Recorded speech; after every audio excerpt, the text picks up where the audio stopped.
Je suis noir, donc. Donc je vais m'occuper de ton cas, parce que je te l'ai dit, Tanguy. Je vais pas te rater. Donc je ne pourrais pas être de droite, puisqu'un jour des incultes ont décidé que la droite serait raciste, fasciste, xénophobe et extrêmement hostile à l'égard des étrangers. Ce n'est pas vrai.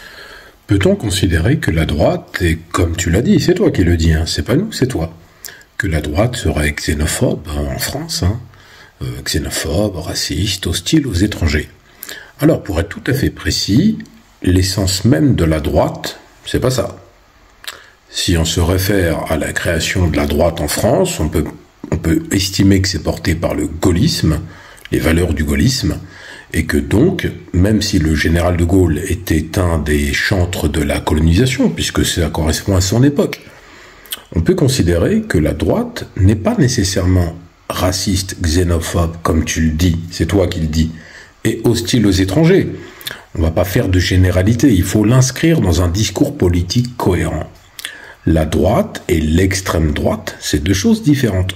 Néanmoins, dans la droite, vous avez plusieurs types de postures, plusieurs types d'idéologies, c'est-à-dire qu'en fait, vous avez des hommes politiques qui ont incarné une droite dure, qui va effectivement tendre vers l'extrême droite, comme Éric Ciotti récemment, et vous avez une droite plus humaniste, entre guillemets, il faut le dire, il ne faut pas non plus faire que sortir le drapeau du racisme, qui, elle, va être orientée non pas pour le peuple, mais plutôt pour une vision de la France, telle que définie par la droite en général, axée d'ailleurs sur la valorisation, le capital, etc. Vous avez des municipalités de droite qui ne sont pas nécessairement hostiles aux étrangers. Je prends par exemple la ville d'Argenteuil, qui a été d'abord sous le Parti communiste à l'époque, après qui a basculé, gauche, droite, etc. Et le maire d'Argenteuil, je prends Argenteuil, parce que pour moi c'est un exemple significatif, d'un maire de droite, Georges Mautron, qui, quand il est arrivé à la fonction de maire, eh bien, a clairement modifié la stature de la ville, et c'était la droite, alors que c'est une ville où il y a énormément, entre guillemets, de population dite issue de l'immigration. Après, il y a d'autres exemples de villes, ce qu'on a pu faire aussi à Drancy. Après, vous avez dans la droite des modérés, vous avez aussi les centristes, on peut dire qu'ils sont au milieu, le MoDem, etc. Vous voyez, c'est plus compliqué que ça. Donc Tanguy, tu viens de nous le résumer, il me fait mal parler, tu viens de nous le résumer de façon caricaturale en pensant qu'on est hostile, nous, aux Noirs qui seraient de droite. On est hostile à toi, en fait, juste à toi. Ce n'est pas vrai, mais ça fait partie des préjugés. Je suis noir, donc je devrais cracher sur la police, sur la France, sur la société. Ce qui est problématique dans ton discours, c'est que tu dis « je suis noir, donc ». Je suis noir, je dois cracher sur la police. Il n'y a pas de noirs dans la police? Il n'y a pas de fonctionnaires de police qui sont noirs? Ou de gendarmes? Il y en a. Donc, les noirs doivent nécessairement être dans le cliché que tu es en train de citer. Je suis noir, donc je dois cracher sur la police. Ça sort d'où, ça, Tanguy? C'est quoi, en fait, ce cliché totalement xénophobe et amorphe de la moindre réflexion? Donc, je suis noir, je suis pas content, je crache sur la police, j'aime pas la France. Tout ça, c'est faux.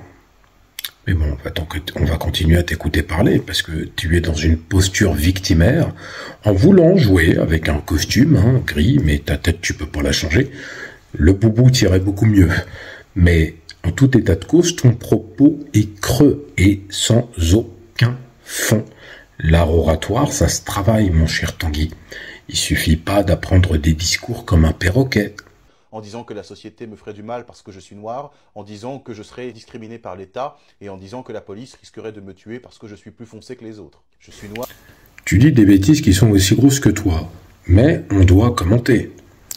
Tu dis que tu serais discriminé par l'État parce que tu es noir, donc l'État discriminerait les gens, selon toi. Qu'est-ce que tu dis justement des difficultés d'accès au logement ou à l'emploi privé quand on est noir, par exemple, qu'on est antillais, qu'on est africain, peu importe l'origine, et qu'on a du mal à trouver un logement ou un emploi dans toutes les régions, parce que justement on est noir. Que dis-tu aussi de cette inquiétante propension de la police nationale à tuer systématiquement, je le dis, c'est pas moi qui le dis, c'est la réalité, des Noirs et des Arabes. Je veux dire, les victimes des violences policières en premier lieu sont des Noirs et des Arabes, majoritairement. Les victimes aussi d'une répression constante du système judiciaire qui vise à les mettre en prison alors que des pédophiles comme Jean-Marc Morandini sont en liberté, d'autres pédophiles, qui, je le rappelle, ont touché des enfants, instituteurs ou autres, ce sont des gens, on doit le dire, c'est pas du racisme. Ne me parlez pas de racisme anti-blanc, ça n'existe pas. Ce sont des personnes majoritairement blanches. Est-ce que pour autant je dis que tous les blancs sont des pédophiles? Non. Mais ce que je veux dire par là, c'est que cette discrimination latente qui existe clairement envers les populations noires en France, ou maghrébines, parce que les deux sont dans le même sac que pour les Français, ne sont pas ce que tu dis. C'est-à-dire ce n'est pas l'État français qui organise une discrimination. C'est d'abord une idéologie et un mode de pensée qui est la conséquence aussi d'un héritage. Les ratonnades du samedi soir, comme elles se faisaient dans les années 70, les skinheads à Paris dans les années 80, qui massacraient les Noirs et les Maghrébins dès qu'ils allaient se promener dans Paris. Tout ça, là, c'est resté. Vous savez qu'au Parc des Princes, pour le PSG, par exemple, vous ne pouviez pas aller voir un match si vous étiez noir ou arabe dans les années 80. Vous n'alliez pas vous en sortir. Moi, j'ai eu le malheur d'aller voir un match de foot. J'étais très jeune, je crois que j'avais 10 ans ou 11 ans, au Parc des Princes. C'était ma première fois. Je me suis caché sous une voiture, parce qu'à l'époque, au virage d'Auteuil, vous aviez l'ancêtre du COP de Boulogne, c'était des nazis, avec des saluts hitlériens. Ils tapaient tout le monde. Maintenant, ça a changé. Tout ça pour dire en fait que ce dont tu parles, de manière caricaturale, en inversant le propos pour nous faire passer une fois de plus pour des idiots qui n'ont pas compris, c'est mal exprimé, c'est faux, mais il y a un fond de vérité. La discrimination, elle existe, mais pas telle que toi tu l'as décrit. Je suis noir et donc je devrais accepter que d'autres personnes qui le sont aussi puissent employer le terme de nègre de maison ou de vendu, alors que ce sont des termes qui sont profondément racistes, quoi qu'on puisse en penser, c'est factuel, et que la justice d'ailleurs est d'accord avec moi. Je suis noir, donc... Le terme dont tu parles de nègre de maison, Malcolm X l'a popularisé, mais c'est pas un terme qui se perd dans l'histoire. C'est un terme en fait qui désigne les domestiques de maison pendant la période de l'esclavage. On va parler des Antilles, puisque ça concerne la France directement. Ce qu'on appelle le nègre de maison était un domestique qui vivait proche de la maison, dans des cabanons, ou même dans la maison pour certains. Très souvent, en Guadeloupe ou en Martinique, c'était ce que l'on appelle, c'est un terme raciste, des mulâtres, donc des métis, c'est-à-dire un blanc qui a violé une esclave, comme dans le cas d'Ayomide, violée sur le bateau, qui est la mère de solitude et qui va la mettre au monde, mais au monde, une petite fille qu'on va qualifier de mulâtresse. Ce terme est un terme péjoratif et raciste, clairement, le mélange d'un cheval et d'une mule donne une mulâtresse ou un mulâtre. Ces personnes plus claires de peau, on considère qu'elles ont une partie blanche en elles et qu'elles sont suffisamment dignes pour être esclaves de maison. On va l'appeler nègre de maison. Et là, ils vont pouvoir bénéficier de quelques avantages, des vêtements, parce que je rappelle qu'un esclave en Guadeloupe ou en Martinique n'avait qu'une pièce de tissu en toile pour l'année, avec lequel il devait faire une chemise et un pantalon, qu'il soit un homme ou une femme, rien d'autre. Quand ça tombait en haillons avec des trous, etc., fallait qu'il le rapièce, c'était son problème. Ils étaient aussi très mal nourris. Figurez-vous que quand on coupe la canne toute la journée, c'est une épreuve de force. La canne, on la coupe toute l'année. Quand c'est les périodes de repos des sols, on va faire la jachère, le sarclage. C'est aussi fatigant et on s'arrête jamais. À l'âge de 30 ou 35 ans, un esclave aux Antilles était considéré comme ce qu'on appelle une épave. C'est-à-dire qu'en fait, il était tellement fatigué parce que mal nourri, pas soigné, etc., qu'à 30-35 ans, il était vieux. Vous voyez ? C'est-à-dire que son corps, en fait, avait trop souffert. Tout ça pour vous dire que l'esclave de maison, lui, il a quelques privilèges. Il mange les restes parce que les colons mangent comme des porcs, c'est une image qui n'est pas qu'une image. Ils se goinfrent, ils laissent beaucoup de restes et donc les esclaves de maison peuvent s'en régaler. Ils ont aussi les vêtements qu'ils récupèrent quand par exemple un colon estime que ce vêtement ne se lui plaît plus, il les donne à ces nègres de maison. Donc ces nègres de maison vont constituer une avant-garde qui va protéger le maître aussi. C'est très bien illustré dans mon livre Solitude, la Solitude 1, Solitude 2, la garde qui est composée par le maître qui s'appelle Jean Clermontois, de Petit-Bourg en Guadeloupe, elle est composée exclusivement de mulâtres. Son commandeur, c'est un blanc, Albert Vergniaud, mais ce sont des mulâtres qui composent son avant-garde et qui le protègent. Donc, ces mulâtres, même si encore une fois ce terme est un terme raciste, sont des nègres de maison, parce que ce sont des esclaves qui ne se révoltent pas. Donc maintenant que j'ai expliqué tout ça, mon cher Tanguy, quel rapport? Tu dis en fait qu'on va te qualifier de nègre de maison ou je ne sais plus quel terme tu as utilisé. Maintenant, si on se réfère à ce que je viens de dire, et avec ce que toi tu fais, en étant fan d'Éric Zemmour, en étant fan de l'extrême droite, c'est-à-dire en étant fan du maître, qu'est-ce que c'est en fait? Quand on est encore plus amoureux que le maître ne s'aime lui-même, qu'est-ce que c'est? À toi de me le dire. Dites-le moi en commentaire, c'est quoi? Donc mes interlocuteurs ne peuvent s'empêcher de me ramener sans cesse à mes origines ou à ma couleur de peau, dès lors qu'il y a un débat sur l'immigration, sur la sécurité ou même sur la justice. Je suis noir. Encore une fois, tu déconsidères les Antillais qui sont des Noirs et qui sont Français, et tu déconsidères les Noirs qui sont d'autres origines et qui sont Français aussi. Puisque là, tu viens d'exclure le noir du champ public du débat en disant « on me ramène à ma condition de noir et à ma couleur de peau quand il s'agit de débattre de sujets de société ». C'est faux.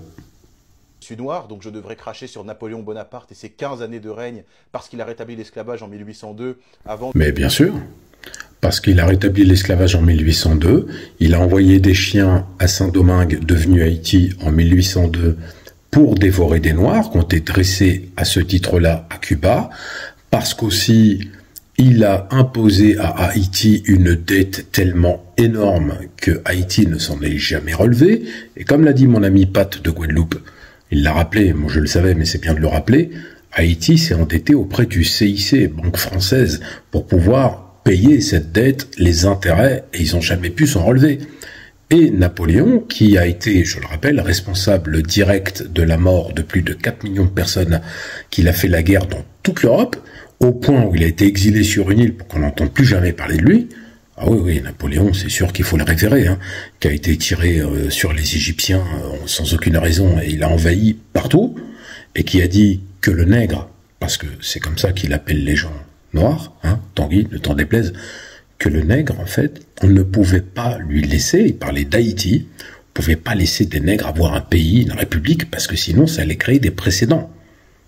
C'est de ça qu'on parle, et c'est Napoléon, ce même Napoléon que tu révères et que tu adores et que tu idolâtres, qu'a demandé avant l'heure l'invasion, de préparer l'invasion de l'Algérie, parce que l'Algérie avait nourri l'armée de Napoléon et avait avancé de l'argent à la France pour les armées napoléoniennes.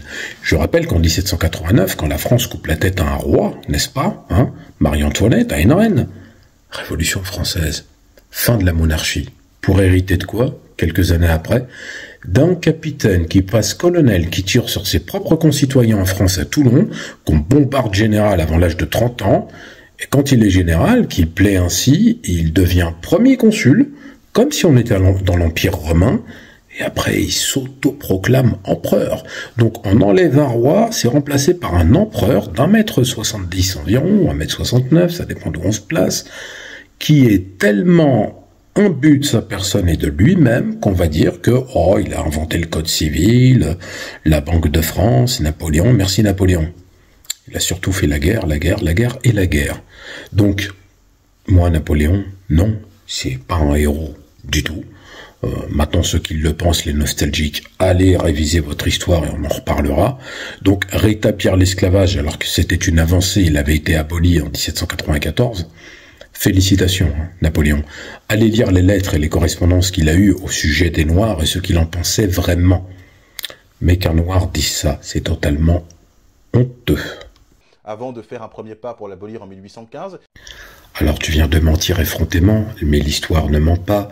Le 29 mars 1815, par décret, Napoléon a fait abolir la traite des Noirs. C'est-à-dire que dans ce décret, il n'a pas aboli l'esclavage. Il a demandé qu'on arrête d'envoyer des Noirs aux colonies. Pourquoi?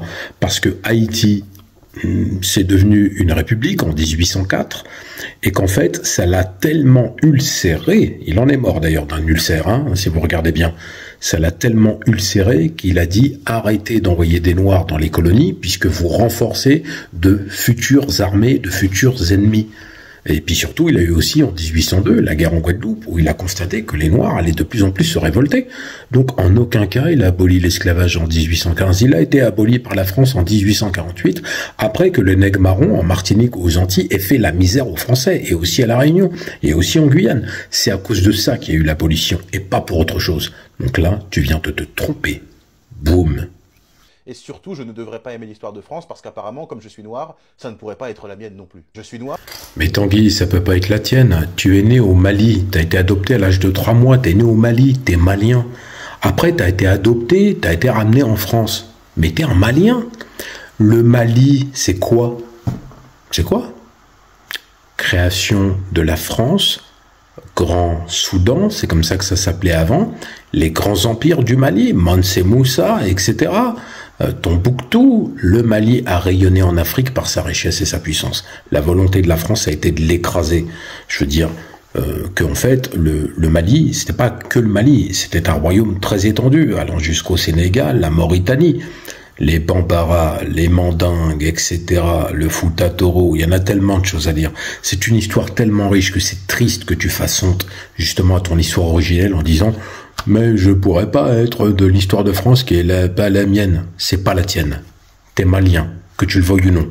Ton visage dit que t'es malien, ta tête dit que t'es malien. Le costume, ça fait pas tout, hein. Je te le dis. Je suis noir, donc je ne devrais apparemment pas porter de costume, car cela ferait de moi un blanc ou quelqu'un qui se prend pour un occidental. Je suis noir, et donc apparemment je ne devrais pas parler correctement le français, car cela sera un signe d'un lavage de cerveau de la part de mes parents. Vous savez quoi ? Je suis noir, mais je suis avant tout un citoyen français à part entière, n'en déplaise à certains évidemment, un français qui aime son pays, qui aime l'histoire de... Tanguy, tu devrais regarder un peu sur internet les photos des présidents africains. On va pas les citer, mais il y en a plusieurs qui portent des costumes très élégants. Hein, du Papa Biya en Cameroun, au président du Bénin Patrice Talon, qui est très élégant, n'est-ce pas, au président Ouattara de Côte d'Ivoire, qui porte des costumes aussi, il y en a d'autres. Hein. Je veux dire, tu crois que le costume, c'est l'apanage de l'occidental? Non. Ils portent des costumes de manière très élégante. Et il n'y a pas de difficulté avec ça, personne n'a rien dit. Ils peuvent porter des tenues traditionnelles s'ils en ont envie, pour incarner la culture de leur pays, leur identité, mais ils portent les costumes dans diverses occasions, quand ils sont en déplacement aux Nations Unies, ou dans des déplacements à l'étranger, ou quand ils accueillent d'autres chefs d'État. Et alors, tu crois que toi, là, avec ton costume gris, t'es le seul à porter des costumes, et que ce serait donc le privilège de ce que toi tu revendiques comme n'étant pas noir. Les Noirs portent des costumes, on leur a jamais reproché de porter des costumes, c'est pas le costume qui compte. Toi, tu portes un costume, mais le fond, il est vide, c'est le néant. En tout cas, on va s'arrêter là avec toi, parce que ta vidéo, elle est trop longue, t'es fier de la France, fier de ton pays, t'es né au Mali, t'es malien, Tanguy David. C'est pas parce que t'as été adopté que tu dois renier tes origines et ta culture, t'as des ancêtres, hein, Tanguy. Et ils te voient, fais attention. Merci de vous abonner, commenter, partager, liker. Et on est de plus en plus nombreux. Merci pour la force que vous me donnez. On continue les vidéos, on les lâchera pas.